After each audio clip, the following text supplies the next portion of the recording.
അസ്സലാമലൈക്കും. ഇവിടെ ഇങ്ങോട്ടോക്ക് പുള്ള. അല്ല, ഇത് നമ്മളെ തന്നെ അല്ലേ? വലൈക്കും അസ്സലാം. എടാ ഒടിയാ, നീ മതം മാറി? പതിയെ പറയും മതം മാറിയതല്ലെന്ന്. സൗണ്ട് മാറുന്നില്ല. മതം മാറിയതല്ലെന്ന്, വേഷം മാറിയതാ. അല്ലാതെ ഈ കരയിൽ കാല് കുത്തിയ നാട്ടുകാർ ഇടിച്ച് ഷേപ്പ് മാറ്റും. അതേതായാലും നന്നായി. എന്ത് നന്നായി? ഈ വേഷത്തിൽ കണ്ടപ്പോ അക്കരയിലെ ബീരാനിക്ക ഇളയ മോൾക്ക് വേണ്ടി പെണ്ണാലോചിക്കുന്നു. എന്നിട്ട് സമ്മതിച്ചില്ല. എന്താ? ആ പെണ്ണ് സമ്മതിക്കാതെ ഞാൻ എങ്ങനെ കെട്ടുന്നത്? ഏതായാലും സാറിനെ വീണ്ടും കാണാൻ പറ്റിയത് നന്നായി. സാർ ഉമ്മാനെ കണ്ടോ? അല്ല, അമ്മൂനെ കണ്ടോ? അമ്മനെ കണ്ടു. ഇന്ന് ഞാൻ അവളുടെ ചേട്ടന്റെ കേസ് അന്വേഷിക്കാനായി വന്നൊരു കച്ചവടക്കാരനായി മാറി. ഇപ്പൊ ഒരു കച്ചവടക്കാരനായി മാറിയത് ആ കേസ് വീണ്ടും അന്വേഷിക്കാൻ, അജയന്റെ കേസ് തെളിയിക്കണം. അങ്ങനെ ഒരു ഉദ്ദേശം എനിക്കിപ്പോ ഉള്ളൂ. ആലിക്കോയ അറിയാലോ? മരിച്ച അജയന്റെ കേസ് ഫയലിൽ വായിച്ചത് ഓർമ്മയുണ്ട്. തൊഴിലാളികൾക്ക് വേണ്ടി സഹകരണാടിസ്ഥാനത്തിൽ ഒരു കയർ ഫാക്ടറി തുടങ്ങാൻ വേണ്ടി തൊഴിലാളി സംഘത്തിന്റെ സ്ഥലവും കെട്ടിടവും അജയൻ വിൽക്കാൻ തീരുമാനിച്ചു. അവിടെ നിന്നാണല്ലോ പ്രശ്നങ്ങളുടെ തുടക്കം. അതെ, ആ സ്ഥലവും കെട്ടിടവും ആലിക്കോയായിട്ട് കച്ചവടം ഉറപ്പിച്ചിരുന്നതാ. അപ്പോഴാ പെട്ടെന്ന് ചുങ്കത്തറക്കാർ വില കൂട്ടി 2 ലക്ഷം കൊടുത്തത് വാങ്ങിച്ചത്. അതറിഞ്ഞ ആലിക്കോയ ചുങ്കത്തറക്കാരുടെ കാശിന്റെ മൂപ്പ് കണ്ട് ഞാൻ മോഹിച്ച സ്ഥലം എനിക്ക് തരാതെ എന്നെ പറ്റിച്ചതിന് നിന്നെ ഞാൻ വെറുതെ വിടില്ല. ആലിക്കോയ ആരാന്ന് ഞാൻ മനസ്സിലാക്കി തരാം.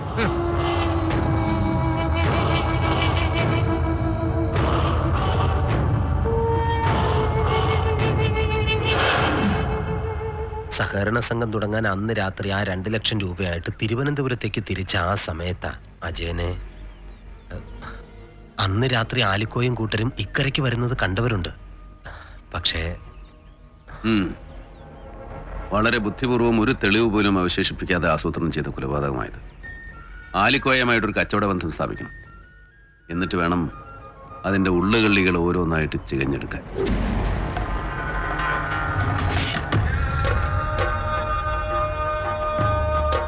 ഒരു സഹായം ചോദിക്കാൻ വന്നു. നിന്നെ പോലെ ബുദ്ധിയുള്ള ഒരു പഹയന് നമ്മുടെയൊക്കെ സഹായം എന്തിനാ? ഈ തുടങ്ങിയ പുതിയ കച്ചവടത്തെ കുറിച്ചൊക്കെ അറിഞ്ഞ് ഹൗസ് ബോട്ടിനിപ്പോ ദിവസം ചെല്ലുന്തോറും ആവശ്യക്കാർ കൂടിക്കൂടി വരിക. ഒരു 5-6 ഹൗസ് ബോട്ട് കൂടെ ഇറക്കി വലിയ രീതിയിൽ തുടങ്ങിയാൽ കൊള്ളാമെന്ന് എനിക്ക് ആഗ്രഹമുണ്ട്. പക്ഷെ കൈ കാശില്ല. മുതലാളി കാശിറക്കുകയാണെങ്കിൽ പപ്പാതി പാർട്ട്ണർഷിപ്പിൽ തുടങ്ങാം എന്ന് പറയുന്നു.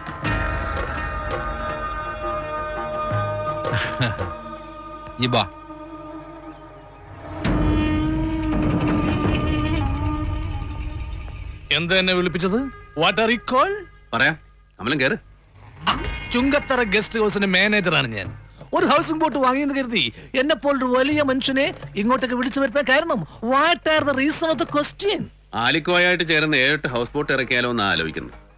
ആലിക്കോയാണ് കാശ് മുടക്കുന്നതെന്ന് പറഞ്ഞാൽ കരക്കാർ ഈ കച്ചവടത്തിന് സമ്മതിക്കത്തില്ല. അതുകൊണ്ട് എനിക്ക് ഇവിടെ ഒരു ബിനാമി വേണം.